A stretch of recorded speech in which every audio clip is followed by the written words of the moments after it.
friends, welcome to my channel. 11th maths basic algebra exercise 2.12 first sum da paakaporom. Let b greater 0 and b not is equal to 1 express y is equal to p power x in logarithmic form. Also state the domain and range of the logarithmic function அப்படினு சொல்லி கேட்டிருக்காங்க.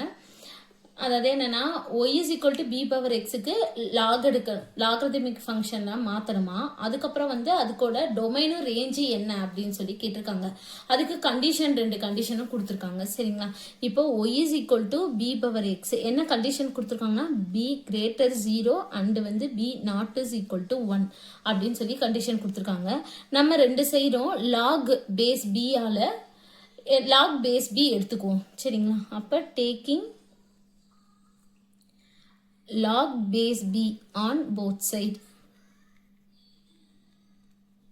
இப்போ நம்ம எடுத்தோம்னா log base b y is equal to log base b b power x. சரிங்களா? இது பவர்ல இருக்கா, நம்ம முன்னாடி கொண்டு வந்துடலாம். அது log a base b c இந்த மாதிரி இருந்ததுன்னா இந்த c முன்னாடி போயிடும்.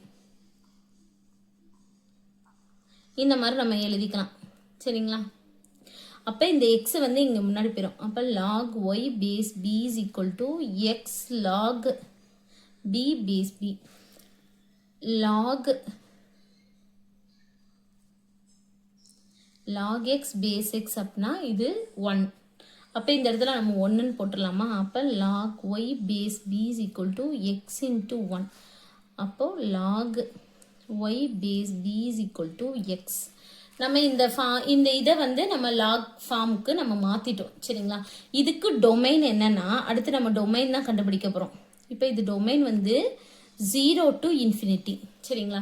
பாசிட்டிவ் நம்பர் தான் நம்ம இங்க போட முடியும். சரிங்களா? ஆனா ரேஞ்சுனா மைனஸ் இன்ஃபினிட்டிலேருந்து இன்ஃபினிட்டி வரையும் பாசிட்டிவ் நம்பர் வரலாம், நெகட்டிவ் நம்பரும் வரலாம், பாசிட்டிவ் நம்பரும் வரலாம். சரிங்களா? ரேஞ்ச் அப்படின்னா வேல்யூ, டொமைன்னா இங்க போடுறோம்ல அந்த நம்பர் அது பாசிட்டிவா தான் நம்ம போட முடியும். அதுல இருந்து வர்ற ஆன்சர் நெகட்டிவா கூட நமக்கு வரலாம், பாசிட்டிவாவும் வரலாம். அதான் ரேஞ்சுன்றதா நம்ம இந்த மாதிரி எழுதிக்கலாம். சரிங்களா? அவ்வளவுதான் சம். தேங்க்யூ.